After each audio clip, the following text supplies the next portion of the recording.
A Lava Jato acabou ou não? Essa é a pergunta que se levanta a partir de uma anulação feita pelo Supremo Tribunal ontem de um dos processos, anulação de uma sentença do Moro, e que pode levar ao efeito dominó agora e derrubar várias outras sentenças a partir das investigações da Lava Jato, porque eles não cumpriram os ritos, eles não cumpriram os procedimentos corretos judiciais. E isso pode afetar também o Lula em algumas investigações. Eu vou tirar para vocês aqui na descrição a decisão do Supremo aqui, o que aconteceu, né, exatamente, para vocês entenderem. Mas eu quero analisar um pouco, primeiro, a Lava Jato e depois agora as consequências do que está acontecendo a partir da Vaza Jato, né, que foram os vazamentos publicados pelo portal Intercept a princípio e depois que foi surgindo em outros portais também, denunciando conversas entre procuradores da Lava Jato e o juiz Sérgio Moro. Então, primeiro, surge a Lava Jato, uma investigação que se inicia durante o governo da Dilma e que pela primeira vez prometia punir os poderosos. Porque geralmente você tem ali presos que são ladrões de galinha, aviãozinhos de narcotráfico, bandidos pobres, negros, com pouca escolarização. Ou seja, o sistema carcerário brasileiro está lotado de pobres e que vão para a criminalidade por uma série de razões, mas geralmente porque já são pertencentes a uma classe marginalizada. Então, quando a Lava Jato surge e começa a perseguir os poderosos, uma elite, primeiro uma elite econômica, uma elite política também, isso mostra para o brasileiro, talvez pela primeira vez na história do Brasil, que quem tem o poder, que quem tem a grana, que quem tem a influência, também pode ser punido. E isso levou a um tremendo entusiasmo entre as pessoas, né?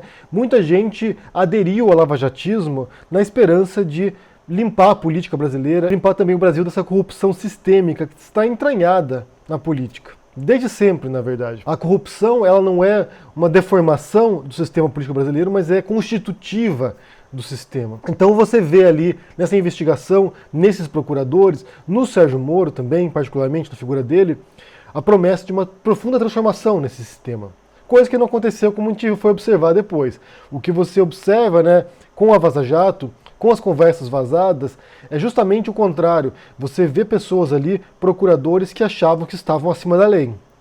Se corromperam pelo poder que adquiriram também. Nós vamos fazer o que bem entendemos. Nós achamos que a pessoa é culpada, então vamos fazer de tudo para levar essa pessoa para a cadeia. Inclusive manipulando o processo, inclusive manipulando a relação entre procuradoria, entre acusação e juiz. E o que a gente observa, não apenas isso, mas também uma deformação moral nesses procuradores. Pessoas que, nessa posição deles, começaram a ver esses políticos, esses empresários, talvez desumanizados.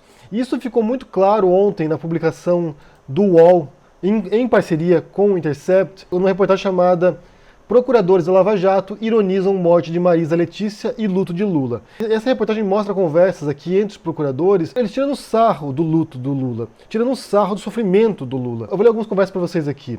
Uma delas de 24 de janeiro de 2017, quando a Maria Letícia teve um AVC hemorrágico. Você tem aqui o Deltan Dallagnol falando. Um amigo de uma prima disse que Marisa chegou ao atendimento sem resposta, como vegetal. E daí o Januário Paludo responde, estão eliminando as testemunhas. Em outra conversa aqui, no dia 2 de fevereiro de 2017, primeiro o Ataíde Ribeiro Costa publica uma reportagem, Maria Letícia morreu. A Laura Tesler responde, quem for fazer a próxima audiência do Lula, é bom que vá com uma dose extra de paciência para a sessão de vitimização. E depois o Carlos Fernando dos Santos Lima responde, vamos ficar em silêncio sobre o fato, é esperar para ver como eles vão se comportar. Reação somente se passarem os limites. Ninguém ganha falando contra quem morre ou contra a família. Você percebe que entre os procuradores não tem meio que um consenso ali, não há uma participação total em ridicularizar o Lula. Alguns procuradores, alguns participantes desses grupos ali se opõem a tirar sarro do Lula. Em 3 de fevereiro conversa também aqui no Telegram. O Júlio Noronha publica uma reportagem aqui sobre a morte da Marisa. Depois a procuradora Jerusa Viecili diz o seguinte, querem que eu fique pro enterro? Depois, dia 4 de fevereiro de 2017, publica uma reportagem no qual mostra que a Marisa tinha ficado deprimida por causa da investigação da Lava Jato, né, que tinha afetado a vida dela. A Laura Tesler, outra procuradora, responde aqui, ridículo. Uma carne mais salgada já seria suficiente para subir a pressão. Ou a descoberta de um dos milhares de humilhantes pulos de cerca do Lula. Só falta dizer que a Lava Jato implantou 10 anos atrás um aneurisma na cabeça da mulher. Milhares de pessoas morrem de AVC no mundo. Isso faz parte do mundo real e ponto. E o Januário Paludo responde, concordo, acho que isso pesou mais, pois poderia vir a público. Se os advogados do Lula empestarem, Como lembrá-los? A propósito, sempre tive uma pulga atrás da orelha com esse aneurisma. Não me cheirou bem. E a segunda morte em sequência, que ele propõe uma teoria conspiratória, né? Como se estivessem queimando o arquivo e a Maria Letícia fosse uma desses casos. Depois a Laura publica aqui, citando Lula, né? Quero que os fascínoras que fizeram isso contra ela tenham um dia a humildade de pedir desculpas. Se alguém tem medo de ser preso, este que está aqui enterrando essa mulher não tem. Eu tenho a consciência tranquila. Não tenho que provar que sou inocente. Eles que têm que provar que as mentiras que estão contando são verdade. Então, Marisa, descanse em paz, porque esse Lulinha Paz e Amor vai continuar brigando muito, diz o ex-presidente. Isso ele disse no velório da Maria Letícia. Daí alguém no grupo responde aqui, né, Antônio Carlos Welter, ele deveria tomar para si o que escreveu. E o Deltan Dallagnol responde, bobagem total, ninguém mais dá ouvidos a esse cara. Esse cara é o Lula, né? Ninguém mais presta atenção no que o Lula diz. No dia 5 ainda, o Antônio Carlos Welter comenta aqui, não dá para falar sobre a dor que um homem sente quando perde a mulher amada. Comentar agora soa mal. Acho que temos que dar um tempinho para refletir sobre tudo. Ele se queima sozinho se continuar falando dessa forma. Tenho esperança que a imprensa caia de pau nele, pois fica visível o uso da morte dela para esconder todos os crimes dele. A morte da Marisa fez uma mártir petista e ainda liberou ele para a gandaia sem culpa ou consequência política. Aqui ele dá a entender, né?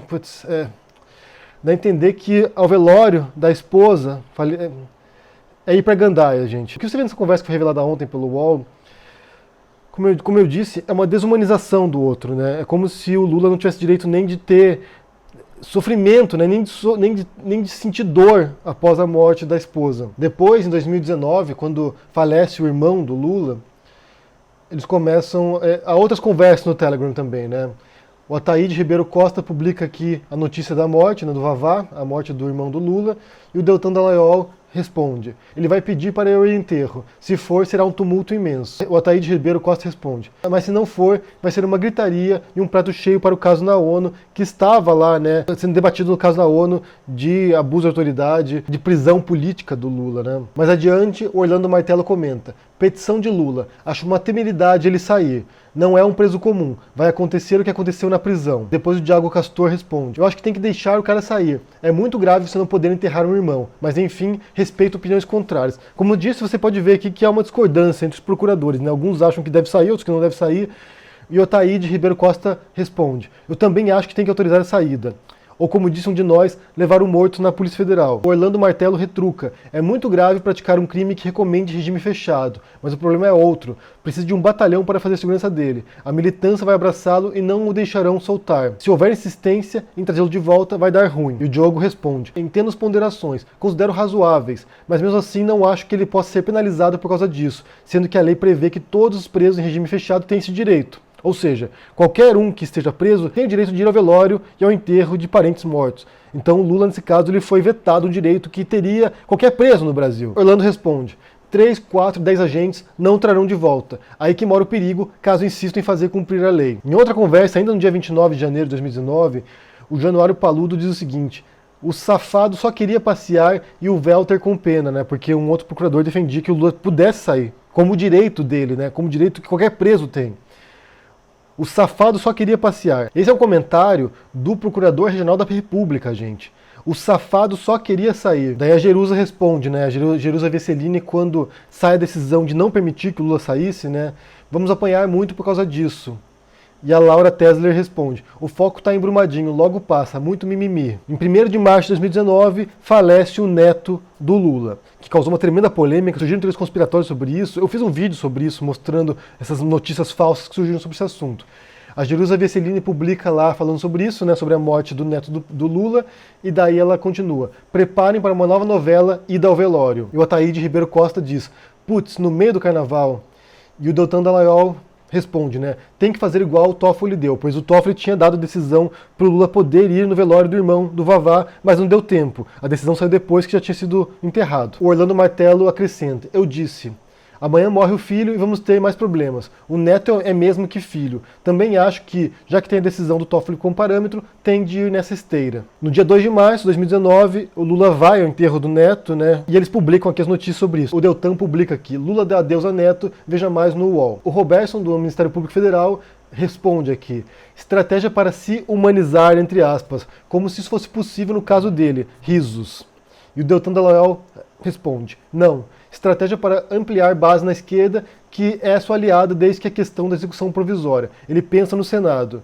E a Jerusa Vesseline Gilmar Mendes não dá ponto sem nó. No dia 4 de março, a Monique Schecker publica uma reportagem do UOL sobre o velório do neto, do Lula, e acrescenta: fez discurso político, travestido de despedida em pleno enterro do neto. Gastos públicos altíssimos para o traslado. Reclamação do policial que fez a escolta. Vão vendo. Isso aqui, gente, são pessoas, são procuradores da República, comentando a morte de parentes do Lula, da esposa do Lula, do irmão do Lula e do neto do Lula, e ridicularizando o luto dele. Como eu disse no começo aqui, ridicularizando o sofrimento dele. Ontem, uma das procuradoras, a Jerusa Vesseline, publicou no Twitter pedindo desculpa. Ela disse o seguinte: errei, e minha consciência me leva a fazer o correto, pedir desculpas à pessoa diretamente afetada, o ex-presidente Lula. E depois ela põe aqui um disclaimer dizendo que reconhecer a autenticidade de uma mensagem não quer dizer que ela reconheça de todas as mensagens e que mesmo assim esse vaza-jato aí é fruto de hackeamento, então é fruto de um crime, então deve desconsiderar isso. Mas mesmo assim ela vai lá e pede desculpa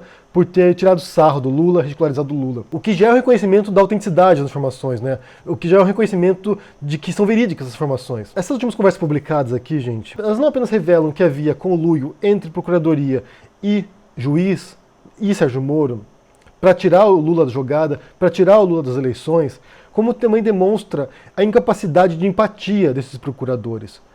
Pessoas que estão lá para cumprir um papel que seria um papel burocrático, na verdade, né? Pessoas que estão lá cumprindo o papel deles para investigar crimes, para pôr atrás das grades criminosos, mas de maneira imparcial, de maneira, sabe, neutra, né? Que eles fossem capazes de pensar racionalmente nessas questões e julgar como pessoas técnicas, né? E o que você vê aqui é um ódio ao Lula, é um desprezo ao Lula, é um desrespeito não apenas à figura do ex-presidente, mas também ao indivíduo Lula e às pessoas que morreram também, né? É um desprezo a Maria Letícia, é um desprezo ao irmão do Lula, ou seja, na verdade chega a ser um reflexo daquilo que você observa na sociedade brasileira hoje, de pessoas que pensam no outro, né? Opositores políticos, ou de outras crenças, ou com outras ideias, que são considerados como menos pessoas, menos gente, que não merecem empatia, que não merecem respeito, que não merecem solidariedade.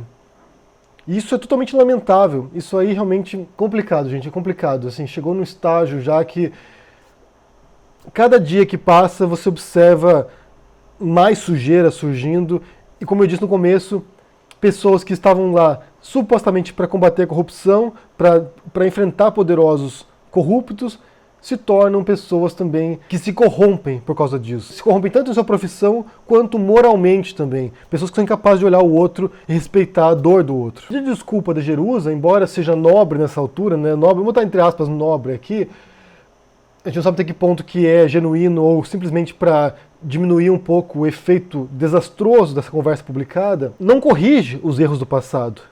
Não apaga que você tem agora um presidente preso graças a esse conluio entre procuradoria e juiz. Não apaga o fato de essas ações deles terem ajudado a eleger um presidente como Bolsonaro agora, que tem como ministro da Justiça alguém que fazia parte desse conluio também. Não apaga essas coisas. Elas continuam vigentes. O Lula ainda continua preso, apesar de todas as evidências mostrando essas ilegalidades, essas irregularidades no processo. E a gana do pessoal do Lava Jato de pôr atrás das grades esses empresários e esses políticos agora vai pôr tudo a perder. Porque essa decisão do Supremo, como disse, que saiu ontem, pode anular boa parte das decisões envolvendo a Lava Jato. A arrogância da Lava Jato vai destruir a Lava Jato. E não apenas isso também, né? Também tem a decisão do Toffoli relacionada à investigação do Flávio Bolsonaro. Eu vou deixar pra vocês aqui no comentário fixado toda essa reportagem aqui, falando sobre esses casos aqui. A reportagem do UOL também, que é importante que vocês leiam para compreender essas conversas aqui, o que estava acontecendo. Mas realmente é lamentável, gente. Você vê toda uma classe brasileira política, uma classe agora envolvendo os procuradores, sabe? Chegaram no fundo do poço, gente, chegaram no fundo do poço. Eu quero saber o que vocês pensam sobre isso aí. Quero saber o que vocês pensam sobre isso, deixa aqui no comentário, deixa o joinha, assina o canal, ajuda no apoio e a gente se vê por aí. Abraço e até mais. Tchau.